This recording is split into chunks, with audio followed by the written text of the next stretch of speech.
সুরক্ষা। এই সুরক্ষা আসলে কি? এটা কি কোনো কবচ নাকি কোনো সীমা? এই সুরক্ষা আসলে অন্য কিছু। আমাদের মাতা পিতা, আমাদের প্রিয়জন, আমাদের বন্ধু, এই সমাজ, আমাদের শুভাকাঙ্ক্ষী, আমাদের আত্মীয়, এনারা সবাই আমাদের জীবনে কোনো না কোনোভাবে সুরক্ষা দিয়ে থাকেন, একটা কবচ দিয়ে থাকেন কোনো না কোনো রূপে। কিন্তু দেখতে গেলে আমাদের পরাক্রমের পথে, আমাদের বীরত্বের পথে, আমাদের সাহসের পথে এই সুরক্ষাই সবথেকে বড় বাধা হয়ে দাঁড়ায়। একবার ভেবে দেখুন, যদি আপনি কোনো সুরক্ষাই না পান, বা যদি আপনি এই সুরক্ষা ভেঙে বাইরে আসতে পারেন, তাহলে আপনার বীরত্ব চরম সীমায় পৌঁছে যায়। কেন? কারণ তখন আপনি জানেন যে এই সংসারের সম্মুখীন আমাদের নিজেদেরই হতে হবে। আপনি বুঝে যান যে শত্রুর সম্মুখীন এবার নিজের বলের দ্বারা, নিজের পরাক্রমের দ্বারা, নিজের সাহসের দ্বারা করতে হবে। আর তখন আমাদের মনের মধ্যে এই শক্তি জাগ্রত হয়। এই শক্তি অন্তরেই বসবাস করে। শুধু এটা চিনে নিতে হবে, একে জাগ্রত করতে হবে। আর এটা সুরক্ষা ভেঙে যাওয়ার পরেই সম্ভব হয়। আর যারা নিজের শক্তি সম্পর্কে জানেন, যিনি নিজেই জানেন তিনি কতটা শক্তিশালী, তিনি নিজেই নিজের সুরক্ষা কবচ চিরকালের মতো ভেঙে ফেলে দেন, ঠিক কর্ণের মতো। আর তারপরে দেখুন, আপনার পরাজয় হোক বা বিজয়ী হোক না কেন, সেটাই অনেক বড় হয়, সেটাই প্রশস্ত হয়ে থাকে। সেই জন্য ত্যাগ করুন নিজের ভয়কে, নিজের আশেপাশের এই সুরক্ষা চক্রকে ভেঙে ফেলুন, আর সম্মুখীন হন এই সংসারের নিজের শত্রুর সম্মুখীন হন। পরাক্রমের এই অঙ্কুর, তা অঙ্কুরিত হওয়ার জন্য বীজের উপরের এই কবচ, এটা ভেঙে যাওয়া অতি আবশ্যক। আসুন আমার সাথে ভালোবেসে বলুন, রাধা রাধা। যখন আমরা হাঁটতে থাকি আর আমাদের পায়ে কাঁটা বিঁধে যায়, তখন মুখ দিয়ে আহ বেরিয়ে আসে, কান্না চলে আসে, আর অনেক সময় অভিশাপও বেরিয়ে আসে। কিন্তু আমরা কি কখনো এটা এইভাবে দেখেছি, এইভাবে ভেবেছি যে আমরা যে পথে চলেছি সেই পথে কাঁটা বিঁধেছে, নাকি আমরা সেই পথ নির্বাচন করেছি যাতে শুধুই কাঁটা রয়েছে? নাকি আমরা এভাবে ভেবে দেখেছি যে এই কাঁটা আমাদের কষ্ট দিতে এসেছে, নাকি এটা আমরাই বিছিয়ে রেখেছিলাম? সাবধান থাকা উচিত ছিল, কারণ কাঁটা বিঁধলে যন্ত্রণা হবে, চিৎকার করে ফেলতে পারি, মুখ থেকে অভিশাপও বেরিয়ে আসতে পারে। কিন্তু এই অভিশাপ শুধুমাত্র আমাদের তরফ থেকে অভিশাপ হয়, সামনের ব্যক্তিটির ওপরও নির্ভর করে। এবার সেই ব্যক্তি যদি এমন হয় যে ফুল আর কাঁটা এই দুই সমানভাবে গ্রহণ করতে পারে, তার কাছে অভিশাপও বরদানে পরিণত হয়। শেষ পর্যন্ত ব্যাপারটা দাঁড়ায় ভাবনা, চিন্তা, দৃষ্টিভঙ্গির ওপর। কারণ আপনার এই ভাবনাই সত্যি হয়ে সামনে আসে। সেই জন্য এই ভাবনা, চিন্তা, মানসিকতাকে গুরুত্ব সহকারে দেখবেন। এই বিবেচনা নিয়ে বিবেচনা করতে শিখুন। আমার কথার অর্থ হলো যে জীবনে যখন এরকম কিছু একটা ঘটবে, তখন ভেবে দেখুন যে এরকম কেন হলো। আপনি কি এমন কোনো কর্ম করেছিলেন যার কর্মফল এটা? এমন কোনো কাজ যা অনুচিত ছিল, অসত্য ছিল, যা অভদ্রতার কারণ ছিল? ভেবে দেখা প্রয়োজন। দেখুন, ইচ্ছে হলো আপনার যে আপনি কি করতে চান, ভাবনা আপনার, সত্য আপনার, জীবন আপনার, সিদ্ধান্ত আপনার। আসুন আর আমার সাথে ভালোবেসে বলুন, রাধা রাধা। সময়, এই সময় আসলে কি?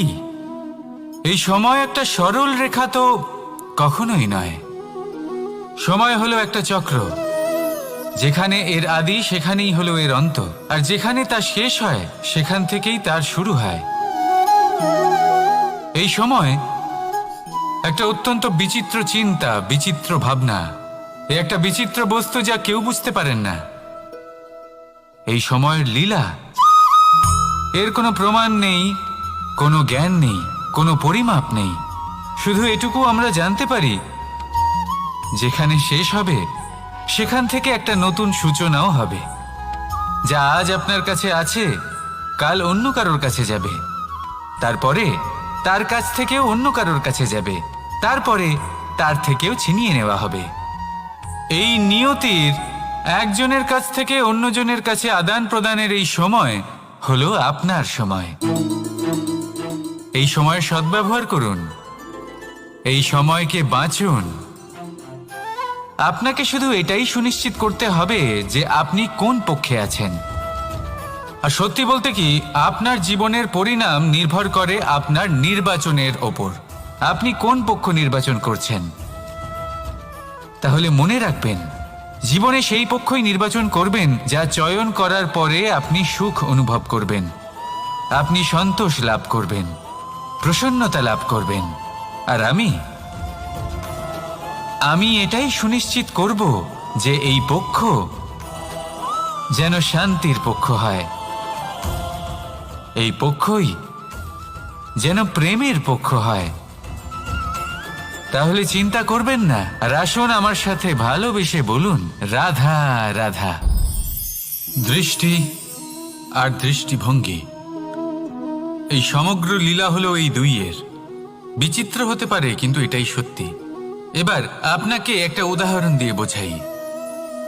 অনেক সময় আপনি কোনো ব্যক্তিকে এটা বলতে শুনবেন যে আমি আমার নিজের উপরে গর্ব করি, আমি নিজেকে নিয়ে গর্ব করি, আমি খুব ভালোভাবে আমার মা বাবার সেবা করি, ওনাদের আমি সবসময় সুখী রাখি, ওনাদের আমি একটা বাড়ি দিয়েছি, সকল সুখ সুবিধা দিয়েছি, ওনাদের জীবনে প্রত্যেক জিনিস দিয়েছি আর দেব যা তাদের প্রয়োজন। এবার আমাকে বলুন যে আপনি কে হন। আপনি হলেন সেই বীজ যা আপনার মাতা পিতা রোপণ করেছেন। আপনার মা বাবাই আপনাকে এই সংসারে জন্ম দিয়েছেন। এবার এইসব কথার কি তাৎপর্য? এই হলো সেই ব্যক্তির দৃষ্টিভঙ্গি। এবার দেখা যাক এই প্রকৃতি আমাদের কি শেখায়। কখনো কোনো গাছকে দেখবেন, যখন সেই গাছে ফল আসে, সে মালিকে এটা বলে না যে দেখো আমি তোমাকে ফল খেতে দিচ্ছি। সেই বৃক্ষ এটা বলে না যে দেখো আমি তোমায় আহার করতে দিচ্ছি, কারণ ও জানে যে এটা হলো সেই মালির পরিশ্রম, এটা হলো তারই কর্মের ফল, আর এটা তারই পাওয়া উচিত। সে বলে যে তোমার জিনিস তোমাকেই অর্পণ করলাম, এ আমার জিনিস নয়। ও জানে সেই মালির গুরুত্ব আসলে কি। এটা হলো তার দৃষ্টিভঙ্গি। সেই জন্য আপনি জীবনে কোন ব্যক্তির মধ্যে, কোন পশু পাখির মধ্যে, কোন প্রাণীর মধ্যে, কোন পরিস্থিতিতে, কোন আবেগের মুহূর্তে কি দেখতে পাচ্ছেন, সেটা আপনার দৃষ্টিভঙ্গির উপরে নির্ভর করছে। তাই নিজের মনে ধনাত্মক ভাব জাগ্রত করুন, শুভ চিন্তা নিয়ে আসুন। এই ভাবনাই সত্য হয়ে সামনে আসবে। এই দৃষ্টিভঙ্গি এমন হয়ে যাবে যে আপনার জীবনে সবকিছুই শুভ হবে। তাহলে আসুন আর আমার সাথে ভালোবেসে বলুন, রাধা রাধা। প্রতিশোধ অথবা কাউকে দুঃখ দেওয়ার ভাবনা, যদি এটা আপনার মনে থাকে, তাহলে আপনি নিজের মনেই যন্ত্রণার একটা বিশাল বৃক্ষ রোপণ করছেন, এটা মনে রাখবেন। কারণ কাউকে দুঃখ দেবার এই ভাবনা, এটা হলো সেই বীজ যা আপনার মনেই পতিত হবে, আপনার মনেই অঙ্কুরিত হবে, আর আপনার মনেই একটা বিশাল বৃক্ষরূপে বেড়ে উঠবে। জীবন আপনার, কর্ম আপনার, কাউকে দুঃখ দেবার ভাবনা আপনার ছিল, এই বৃক্ষ হলো আপনার, তাই এর ফলও আপনিই পাবেন, যা গ্রহণও আপনাকেই করতে হবে। মনে রাখবেন, যে মানুষ এটা ভাবে যে আমি ওকে দুঃখ দেব, ওকে কষ্ট দিতে চাই আমি, সেই মানুষই দুঃখ আর কষ্ট পেয়ে থাকে। যদি সেই জায়গায় আপনি এটা ভাবেন যে আমি কাউকে সুখী করে তুলতে চাই, কাউকে সুখ প্রদান করতে চাই, তাহলে তারও বীজ আপনার মনেই রোপণ হবে, বৃক্ষে পরিণত হবে, যার ফলও আপনিই পাবেন। এখানে বিষয়টা হলো শুধু মানসিকতার চিন্তা, যা সত্য হয়ে আপনার সামনে আসে।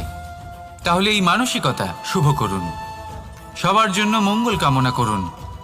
অন্যের মনে আপনার জন্য ভালো চিন্তা থাকুক বা না থাকুক, আপনি সবার জন্য শুভ চিন্তা করে কর্ম করতে থাকুন, তাহলে আপনার সাথেও ভালোই হবে।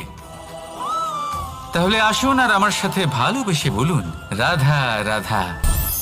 সুখ আর অভিজ্ঞতা, এই দুই জীবনে একসাথে কখনোই আসে না। মনে রাখবেন, যেখানে সুখ থাকে সেখানে অভিজ্ঞতা থাকে না।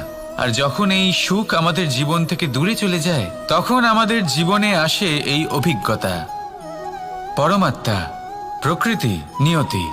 এই অভিজ্ঞতাকে আমাদের জীবনে পাঠান যাতে আমরা একটা অত্যন্ত গুরুত্বপূর্ণ শিক্ষা, একটা জ্ঞান প্রাপ্ত করতে পারি। এই অভিজ্ঞতা আমাদের শেখায় যে অতীতে এমন কি হয়েছিল যা আমাদের করা উচিত হয়নি।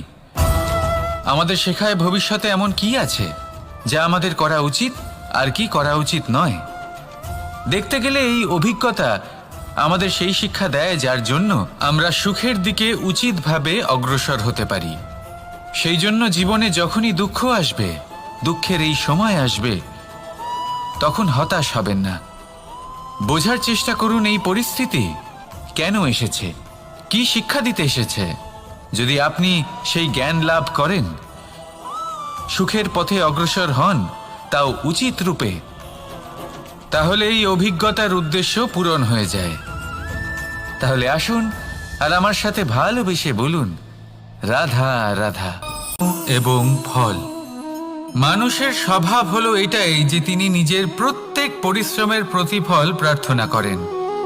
বেশিরভাগ সময় এই ফলাফলের চিন্তা করতে করতে, কল্পনা করতে করতে উনি কর্ম করতে থাকেন যে আমি এই কাজটা করলে এই ফল পাবো।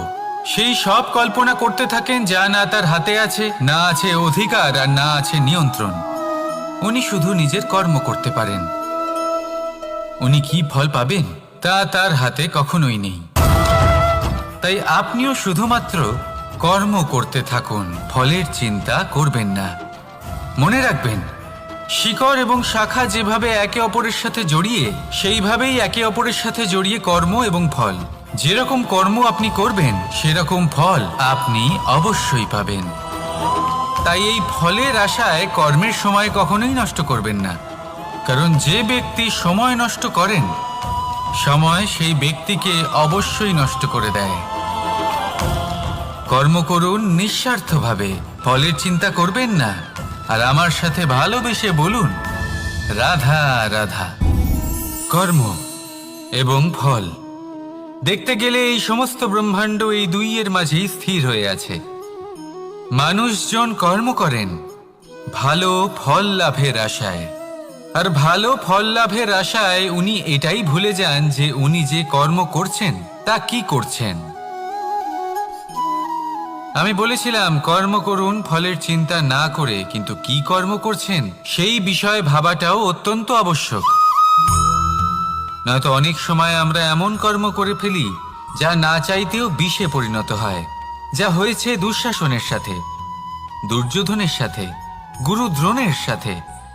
একজনের মানসিকতা উচিত ছিল না, একজনের বিবেক উচিত ছিল না, আরেকজন যে পক্ষ নির্বাচন করেছিলেন সেই পক্ষ উচিত ছিল না।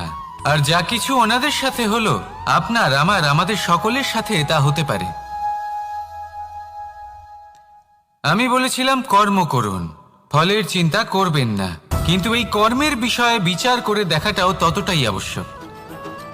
দেখুন, কর্ম করার উচিত প্রক্রিয়া ফলের চিন্তা না করা, কিন্তু যদি আপনার কর্ম শুভ হয় তাহলে তার ফলও নিয়তি আপনাকেই দেবে।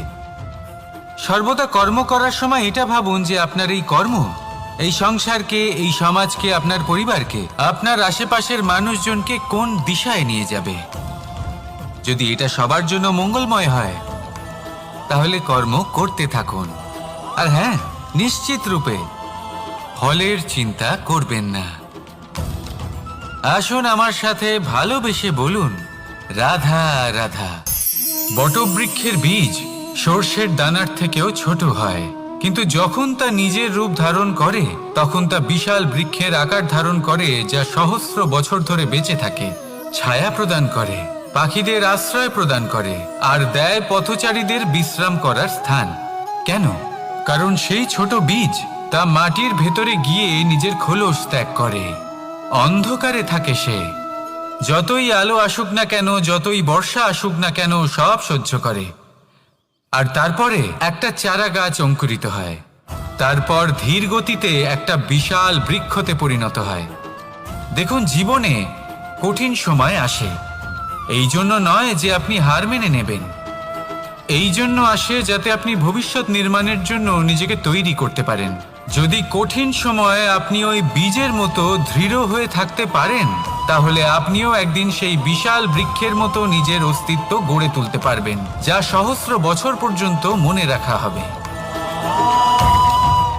আসুন আমার সাথে ভালোবেসে বলুন, রাধা রাধা। এই ব্রহ্মাণ্ড কত বৃহৎ, তাই না? যার সম্মুখে এই পৃথিবীকেও একটা বিন্দুর মতো মনে হয়। আর এই পৃথিবীতে আমরা কে হই, আমাদের আকার কিরকম, আমাদের অস্তিত্বই বা কি? যখন আমরা এভাবে ভাবি তখন মনে হয় আমরা কিছুই নই। তা আমরা যখন কিছুই নই, তাহলে আমরা এত চিন্তা করি কেন? কি ভেবে ভয় পাই? কাকেই বা এত ভয় পাই? কে আমাদের মারতে পারে আর কেই বা আমাদের জন্ম দেবে? আত্মার আসলে না কখনো জন্ম হয় আর না কখনো মৃত্যু। আত্মা শুধুই শরীর বদল করে।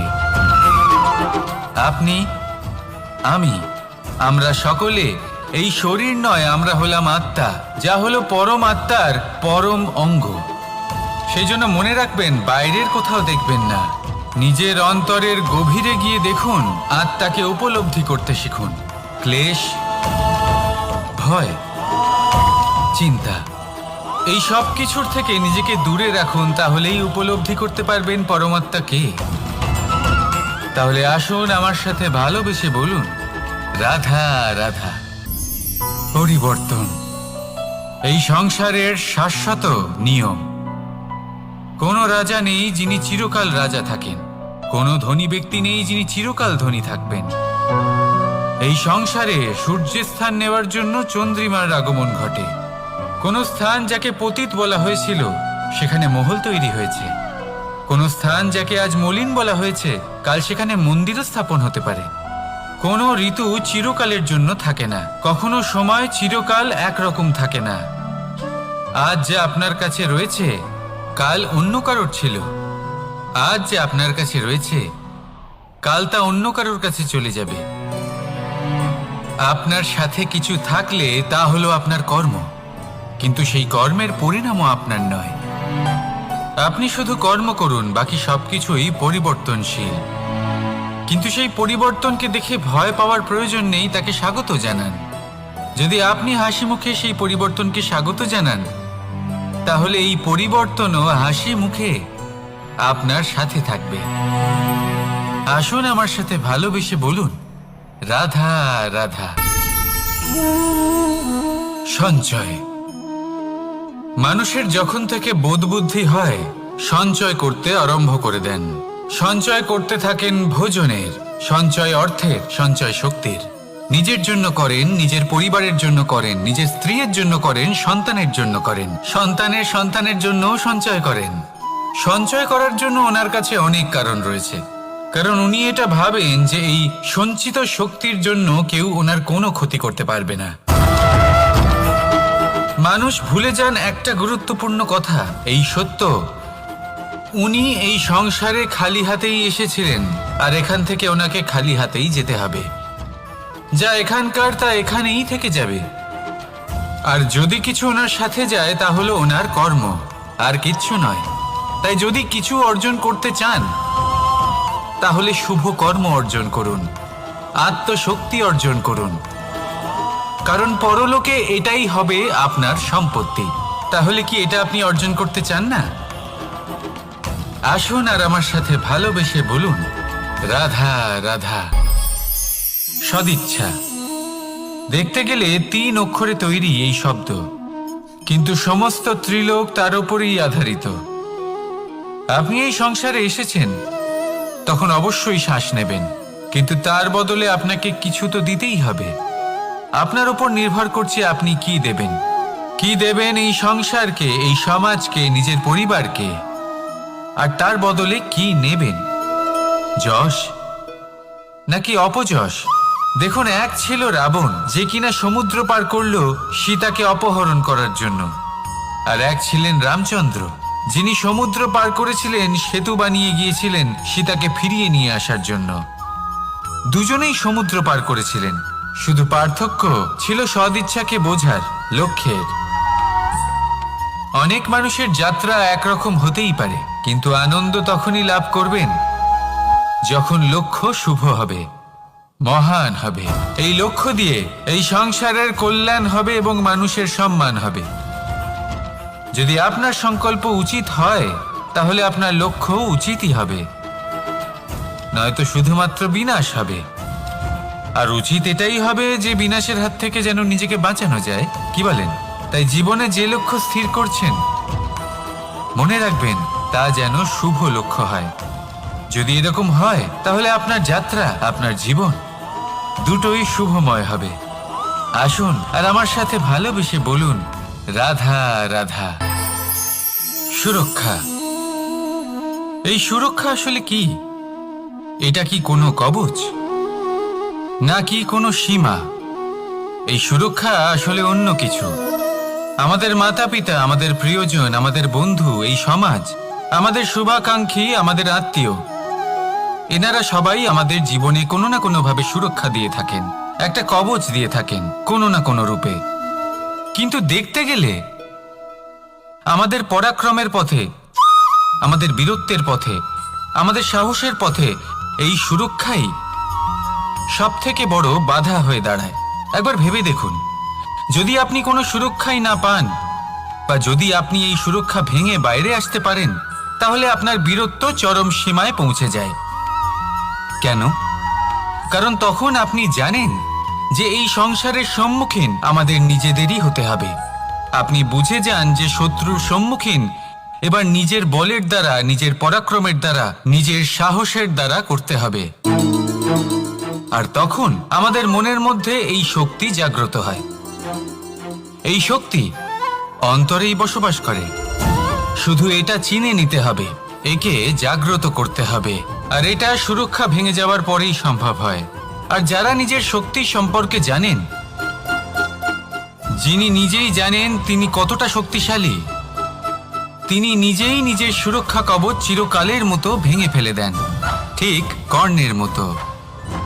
আর তারপরে দেখুন, আপনার পরাজয় হোক বা বিজয়ী হোক না কেন, সেটাই অনেক বড় হয়, সেটাই প্রশস্ত হয়ে থাকে। সেই জন্য ত্যাগ করুন নিজের ভয়কে, নিজের আশেপাশের এই সুরক্ষা চক্রকে ভেঙে ফেলুন। আর সম্মুখীন হন এই সংসারের নিজের শত্রুর সম্মুখীন হন। পরাক্রমের এই অঙ্কুর, তা অঙ্কুরিত হওয়ার জন্য বীজের উপরের এই কবচ, এটা ভেঙে যাওয়া অতি আবশ্যক। আসুন আমার সাথে ভালোবেসে বলুন, রাধা রাধা। যখন আমরা হাঁটতে থাকি আর আমাদের পায়ে কাঁটা বিঁধে যায়, তখন মুখ দিয়ে আহ বেরিয়ে আসে, কান্না চলে আসে, আর অনেক সময় অভিশাপও বেরিয়ে আসে। কিন্তু আমরা কি কখনো এটা এইভাবে দেখেছি, এইভাবে ভেবেছি যে আমরা যে পথে চলেছি সেই পথে কাঁটা বিঁধেছে, নাকি আমরা সেই পথ নির্বাচন করেছি যাতে শুধুই কাঁটা রয়েছে? নাকি আমরা এভাবে ভেবে দেখেছি যে এই কাঁটা আমাদের কষ্ট দিতে এসেছে, নাকি এটা আমরাই বিছিয়ে রেখেছিলাম? সাবধান থাকা উচিত ছিল, কারণ কাঁটা বিঁধলে যন্ত্রণা হবে, চিৎকার করে ফেলতে পারি, মুখ থেকে অভিশাপও বেরিয়ে আসতে পারে। কিন্তু এই অভিশাপ শুধুমাত্র আমাদের তরফ থেকে অভিশাপ হয়, সামনের ব্যক্তিটির ওপরও নির্ভর করে। এবার সেই ব্যক্তি যদি এমন হয় যে ফুল আর কাঁটা এই দুই সমানভাবে গ্রহণ করতে পারে, তার কাছে অভিশাপও বরদানে পরিণত হয়। শেষ পর্যন্ত ব্যাপারটা দাঁড়ায় ভাবনা, চিন্তা, দৃষ্টিভঙ্গির ওপর। কারণ আপনার এই ভাবনাই সত্যি হয়ে সামনে আসে। সেই জন্য এই ভাবনা, চিন্তা, মানসিকতাকে গুরুত্ব সহকারে দেখবেন। এই বিবেচনা নিয়ে বিবেচনা করতে শিখুন। আমার কথার অর্থ হলো যে জীবনে যখন এরকম কিছু একটা ঘটবে, তখন ভেবে দেখুন যে এরকম কেন হলো। আপনি কি এমন কোনো কর্ম করেছিলেন যার কর্মফল এটা? এমন কোনো কাজ যা অনুচিত ছিল, অসত্য ছিল, যা অভদ্রতার কারণ ছিল? ভেবে দেখা প্রয়োজন। দেখুন, ইচ্ছে হলো আপনার যে আপনি কি করতে চান, ভাবনা আপনার, সত্য আপনার, জীবন আপনার, সিদ্ধান্ত আপনার। আসুন আর আমার সাথে ভালোবেসে বলুন, রাধা রাধা। সময়। এই সময় আসলে কি? এই সময় একটা সরল রেখা তো কখনোই নয়। সময় হলো একটা চক্র, যেখানে এর আদি সেখানেই হলো এর অন্ত, আর যেখানে তা শেষ হয় সেখান থেকেই তার শুরু হয়। এই সময় একটা অত্যন্ত বিচিত্র চিন্তা, বিচিত্র ভাবনা, একটা বিচিত্র বস্তু যা কেউ বুঝতে পারেন না। এই সময়ের লীলা, এর কোনো প্রমাণ নেই, কোনো জ্ঞান নেই, কোনো পরিমাপ নেই। শুধু এটুকু আমরা জানতে পারি, যেখানে শেষ হবে সেখান থেকে একটা নতুন সূচনাও হবে। যা আজ আপনার কাছে আছে কাল অন্য কারোর কাছে যাবে, তারপরে তার কাছ থেকেও অন্য কারোর কাছে যাবে, তারপরে তার থেকেও ছিনিয়ে নেওয়া হবে। এই নিয়তির একজনের কাছ থেকে অন্যজনের কাছে আদান প্রদানের এই সময় হলো আপনার সময়। এই সময়ের সদ্ব্যবহার করুন, এই সময়কে বাঁচুন। আপনাকে শুধু এটাই সুনিশ্চিত করতে হবে যে আপনি কোন পক্ষে আছেন। আর সত্যি বলতে কি, আপনার জীবনের পরিণাম নির্ভর করে আপনার নির্বাচনের ওপর। আপনি কোন পক্ষ নির্বাচন করছেন। তাহলে মনে রাখবেন, জীবনে সেই পক্ষই নির্বাচন করবেন যা চয়ন করার পরে আপনি সুখ অনুভব করবেন, আপনি সন্তোষ লাভ করবেন, প্রসন্নতা লাভ করবেন। আর আমি এটাই সুনিশ্চিত করব যে এই পক্ষ যেন শান্তির পক্ষ হয়, এই পক্ষই যেন প্রেমের পক্ষ হয়। তাহলে চিন্তা করবেন না, আর আসুন আমার সাথে ভালোবেসে বলুন, রাধা রাধা। দৃষ্টি আর দৃষ্টিভঙ্গি, এই সমগ্র লীলা হলো এই দুইয়ের। বিচিত্র হতে পারে, কিন্তু এটাই সত্যি। এবার আপনাকে একটা উদাহরণ দিয়ে বোঝাই। অনেক সময় আপনি কোনো ব্যক্তিকে এটা বলতে শুনবেন যে আমি আমার নিজের উপরে গর্ব করি, আমি নিজেকে নিয়ে গর্ব করি, আমি খুব ভালোভাবে আমার মা বাবার সেবা করি, ওনাদের আমি সবসময় সুখী রাখি, ওনাদের আমি একটা বাড়ি দিয়েছি, সকল সুখ সুবিধা দিয়েছি, ওনাদের জীবনে প্রত্যেক জিনিস দিয়েছি আর দেব যা তাদের প্রয়োজন। এবার আমাকে বলুন যে আপনি কে হন। আপনি হলেন সেই বীজ যা আপনার মাতা পিতা রোপণ করেছেন। আপনার মা বাবাই আপনাকে এই সংসারে জন্ম দিয়েছেন। এবার এইসব কথার কি তাৎপর্য? এই হলো সেই ব্যক্তির দৃষ্টিভঙ্গি। এবার দেখা যাক এই প্রকৃতি আমাদের কি শেখায়। কখনো কোনো গাছকে দেখবেন, যখন সেই গাছে ফল আসে, সে মালিকে এটা বলে না যে দেখো আমি তোমাকে ফল খেতে দিচ্ছি। সেই বৃক্ষ এটা বলে না যে দেখো আমি তোমায় আহার করতে দিচ্ছি, কারণ ও জানে যে এটা হলো সেই মালির পরিশ্রম, এটা হলো তারই কর্মের ফল, আর এটা তারই পাওয়া উচিত। সে বলে যে তোমার জিনিস তোমাকেই অর্পণ করলাম, এ আমার জিনিস নয়। ও জানে সেই মালির গুরুত্ব আসলে কি। এটা হলো তার দৃষ্টিভঙ্গি। সেই জন্য আপনি জীবনে কোন ব্যক্তির মধ্যে, কোন পশু পাখির মধ্যে, কোন প্রাণীর মধ্যে, কোন পরিস্থিতিতে, কোন আবেগের মুহূর্তে কি দেখতে পাচ্ছেন, সেটা আপনার দৃষ্টিভঙ্গির উপরে নির্ভর করছে। তাই নিজের মনে ধন্যাত্মক ভাব জাগ্রত করুন, শুভ চিন্তা নিয়ে আসুন। এই ভাবনাই সত্য হয়ে সামনে আসবে। এই দৃষ্টিভঙ্গি এমন হয়ে যাবে যে আপনার জীবনে সবকিছুই শুভ হবে। তাহলে আসুন আর আমার সাথে ভালোবেসে বলুন, রাধা রাধা। প্রতিশোধ অথবা কাউকে দুঃখ দেওয়ার ভাবনা, যদি এটা আপনার মনে থাকে, তাহলে আপনি নিজের মনেই যন্ত্রণার একটা বিশাল বৃক্ষ রোপণ করছেন, এটা মনে রাখবেন।